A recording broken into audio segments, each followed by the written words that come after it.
My name is Cynthia Zimmer. I am Kern County's District Attorney. I have information about Orrin and Orson West, the two young boys who were reported missing from California City 14 months ago. On December 21st of 2020, Orrin was 4 years old and Orson was 3 years old.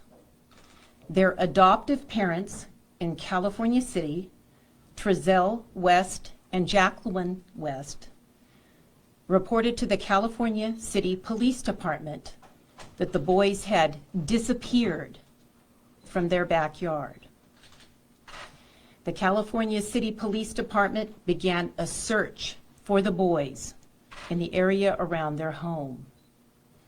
After a period of time, the FBI joined in the search, as did the California Highway Patrol and search and rescue from the Kern County Sheriff's Department. The community also came out to assist in looking for the boys, but to no avail. They were not located. 1 week later, crucial information came to light that necessitated the involvement of the Bakersfield Police Department and the Kern County District Attorney's Office. Law enforcement worked diligently, hundreds of hours in the next 12 months, looking for the boys. This morning, I'm saddened to announce that the investigation has revealed that Orrin and Orson West are deceased. The investigation has also revealed that they died 3 months before their adoptive parents reported them missing. However, I am pleased to announce that this week, the Kern County Grand Jury indicted TREZELL and Jacqueline West, the adoptive parents, for the murder of Orrin and Orson West. The indictment charges 5 counts. The first count is murder, charges them both with murder, with the victim being Orrin West. The second count charges murder, with the victim being Orson West. The third count charges felony child abuse against the person of Orrin West. The fourth count charges child abuse against the person of Orson West. And the fifth count charges false report of an emergency. Naturally, the first 2 counts carry the most time in state prison, murder. It is charged as murder in the 2nd degree. That carries 15 years to life, but with 2 victims, the potential penalty, or the maximum possible penalty, if convicted, is 30 years to life for each defendant, TREZELL and Jacqueline West. Now, the grand jury indictment is a formal charging document, and we followed a process in charging them before the grand jury, and that was the district attorney requested that the grand jury convene to hear evidence regarding an indictment that we presented them. The district attorney's office then presented information to the grand jury, and the grand jury found there was sufficient evidence to hold TREZELL and Jacqueline West responsible for these murders, and they returned what was called a true bill. So oftentimes we call it they were indicted, but what they did is returned a true bill on the indictment. Department 1 Superior Court judge issued warrants for the arrest of the defendants, and they were arrested last night at about 7 p.m. in Kern County. They are currently in the Kern County Jail waiting for an arraignment on the indictment, which will be tomorrow. There will be no preliminary hearing in this case because an indictment is a substitute for a preliminary hearing, and this case will proceed directly to trial. The announcement of an indictment in this case probably raises a lot of questions, questions about the facts of the case and what you and the public would like to know. I'm not permitted to go over the facts of the case in this case, but there is something that I'd like to discuss because the facts of the case are to be what we produce in the jury trial, because we want both the prosecution and the defense to have a fair trial in this case. However, one of the questions that I'm sure you would like to know is, have the bodies of Orrin and Orson been found? And the answer to that is no, they have not been found. However, I would like to emphasize that the fact that law enforcement have not found their bodies does not preclude a murder prosecution. As a matter of fact, there have been many hundreds of what we call no-body homicides prosecuted across the United States successfully, and even no-body homicides have resulted in murder convictions in Kern County.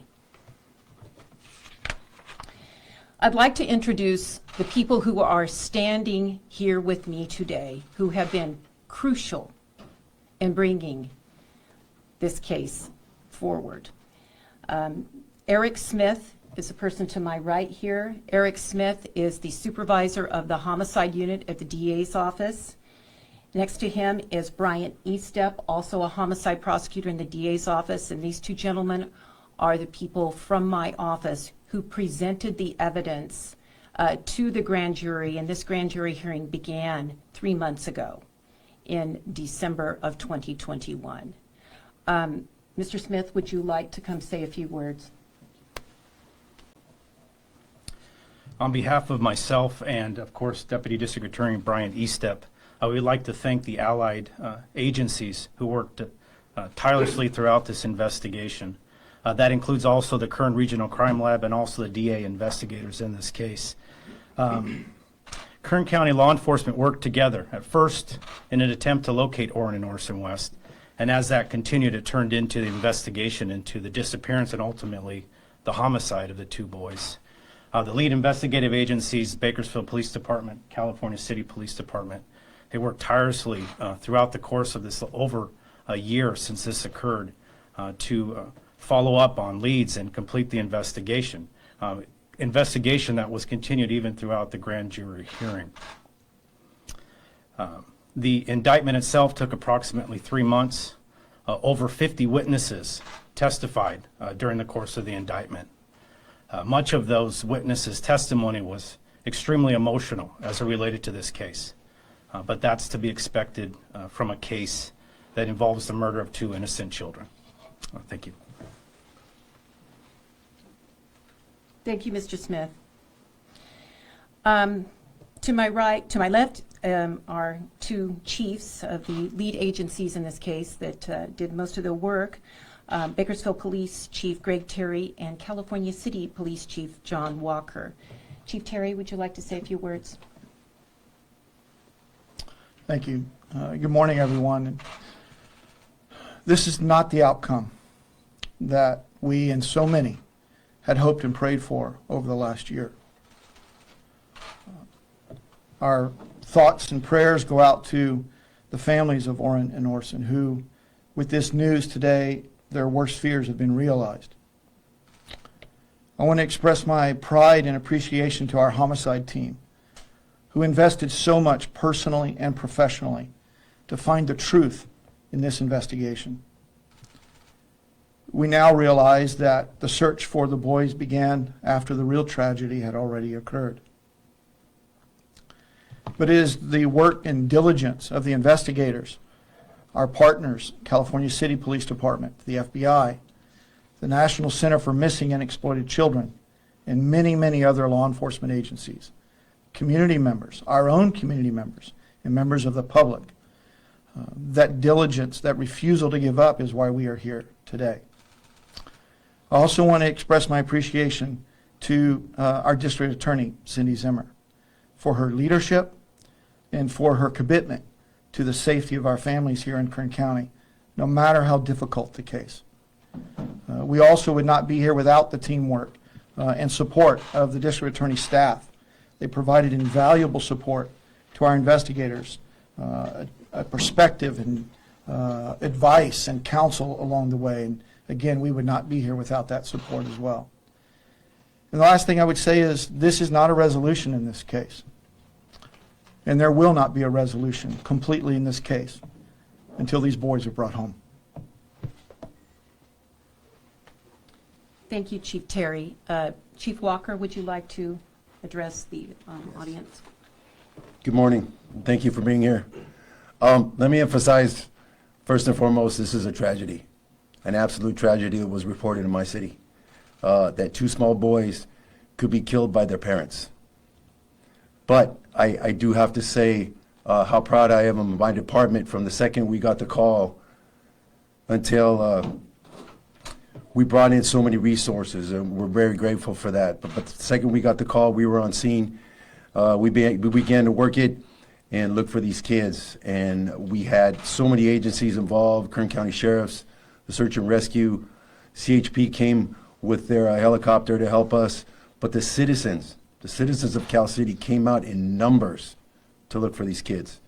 And it began to grow to the outlying communities and eventually across the nation. We were getting people who were interested and they wanted to know where these kids were as well as us. And then eventually Chief Terry and the Bakersfield PD came in to help us out, and they've been instrumental to make this happen. So I want to thank all those people again for helping us to try to come to some kind of resolution with this. But again, the bottom line is we have 2 small boys that we believe are no longer here that are dead, and that's terrible. But again, I want to thank the District Attorney, Cindy Zimmer, for being brave and diligent to push this forward and actually bring this case to the surface. So we will push forward. We haven't given up, and we'll continue to give them any kind of help that they would need in the future. Thank you. Thank you, Chief Walker.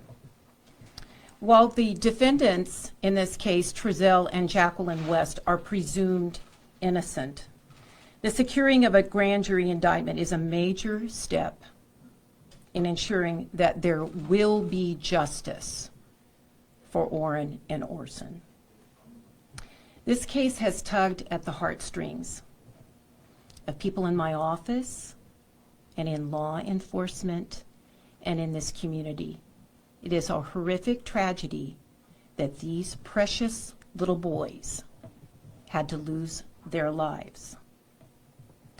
But I want to thank everyone who was involved in this case, the law enforcement officers. It must have been so difficult for them who searched for Orrin and Orson, the community members that came out and helped search, and then the community members that just continue to care about what happened to them. So if you have any questions, those are the end of my comments. But keep in mind, there are ethical restraints as far as what we can talk about prior to the trial in this case. Well, let me try, Cindy. Thank you. I think he had his hand up first. Thank you, District Attorney. How can we confirm that the boys had died 3 months prior to their reported disappearance if bodies haven't been found? Can you kind of explain how that works? No, I cannot, but I can tell you the facts in court will show that we were able to prove that to the grand jury, that the boys have died, that they were murdered, and we did that through a combination of direct and circumstantial evidence, and the grand jury was convinced that they were dead. Thank you. Given that you say that they died 3 months before this was reported, and the fact that TREZELL and Jacqueline lived in Bakersfield and then moved to California City, Chief Walker, do you believe, can anybody say whether Orrin and Orson were ever in California City to begin with? Mr. Gaspar, that's a good question, and that's something we're going to answer during the trial. Can't say more than that. We cannot go into the facts of the case. As far as trying a case without a body, because since I assume you don't know where the boys are. Is that right? We don't know where their bodies are. That's what I said. Okay, so you don't know where their bodies are. What will that present kind of a difficulty in trying this case without a body? Public out there has at least some that I've run into say, well, they can't try somebody without a body. How are they going to do that? As I explained in my earlier statements, no body homicides are tried all the time. And we have evidence that was sufficient to convince the grand jury, and we have sufficient evidence that we believe will convince a jury that they are not alive, and we have evidence. Have you tried a case here without a body before in Kern County? Yes, we have tried to successfully, at least that I know off the top of my head. I have those names, the Leonard Bryce Thomas case and the Daniel Rhodes case, successful murder convictions. And there may be more, but those are two that I can remember. Yes. Can you talk a little bit about why second-degree murder in this case rather than first? No, I cannot. I can't really discuss the theory of liability in the case because that would involve the facts. Okay. And then also, I'm so sorry, one more question. Can you talk a little bit about why you guys decided to go down the grand jury route and attain that rather than the average procedure? We try, I've done over 20 grand jury indictments myself throughout my career. It is something that we commonly do on homicide cases, which involve calling live witnesses. And also sometimes we do it because there has to be a little bit of starting and stopping regarding scheduling. A preliminary hearing is continuous. You don't have start and stops. And at a grand jury hearing, you can do 2 days of testimony 1 week, 1 day, so there are a variety of reasons that we considered in this case. And a lot of, if you look back on some of our high-profile homicide cases, most of them did go to grand jury. Yes. We have unconfirmed reports that a white RV was pulled over by law enforcement yesterday at Highway 43 and Highway 58, and some were saying this was possibly where TREZELL and Jacqueline were taken into custody. Are you able to confirm that? And also, near Potomac Avenue, the neighborhood where TREZELL and Jacqueline have been living with his parents after they moved back from California City, there was a helicopter with a searchlight going over around, I want to say, 7, 8 o'clock last night. Can you confirm that that was looking for TREZELL and Jacqueline? The defendants, TREZELL and Jacqueline West, were taken into custody last night around 7 p.m. by the Bakersfield Police Department in western Kern County. How did that happen? How did you find out that the Winnebago that was there? We had spotted it earlier in the day in Edison, and then it was the same Winnebago that you guys found yesterday. How can you say what tipped you off that the Winnebago was there at Enos Lane and Highway 58? No. Any other questions? Yes, ma'am. What does this say about the vetting and background process for adopting parents here in Kern County? Ma'am, it's not the job of the district attorney to talk about those types of things. It's the job of the district attorney to look and see if a crime was committed and bring those guilty parties to justice. Yes. Are the defendants cooperating, and have they admitted to any wrongdoing? I can't discuss, that is absolutely prohibited, any type of statements by the ethical canons that attorneys are required to follow. I won't comment on the evidence specifically. I won't comment on statements. Are Yes. these the only arrests that are going to be taking place in this case? Is there plans to bring in anybody else or to arrest anybody else involved in this? If I had those plans, I probably wouldn't tell you, but I can't tell you anyway. It's a good question. I don't mean to be trite, but I'm not going to comment on that. Yes. Sorry, I do Go have ahead. one more. We do know that Orson and Orrin were 2 of 4 adopted kids. They also had another 2 biological kids. Any idea of the whereabouts of the other 2 adopted kids and the biological kids as well? And were there any signs or prior signs of prior abuse in the household with the other 4 kids? I'm not able to discuss that, but it's not like the other 4 are missing. They are in the care and custody of the Child Protective Services. Yes. Were TREZELL and Jacqueline West under surveillance for a considerable amount of time before you made an arrest? I cannot answer that. I mean, I know, but I shouldn't be answering that. Yes. Have you spoken to the biological parents of Orrin and Orson since you learned of this news, and if so, what was their reaction to this finding? Well, Mr. Smith has had contact with some of the biological family in this case, and I would have to defer to him about that. Our office, grand jury proceedings are secret. They are confidential. They are not to be revealed until after an arrest is made in this case. and in any case. So we will, now that there has been an arrest made, we'll be able to talk to the family of the victims more so, but even before that, we weren't able to really go into detail with them, although I can tell you we have had contact with the family. Was it a unanimous vote with the grand jury to bring forth the indictment? I don't think that's something that can ever be revealed. I think that's confidential information in the hands of the grand jury. I can tell you that there was sufficient number to do it, or it wouldn't have been a valid indictment. But whether it was unanimous or not unanimous, I don't know, because they don't tell us.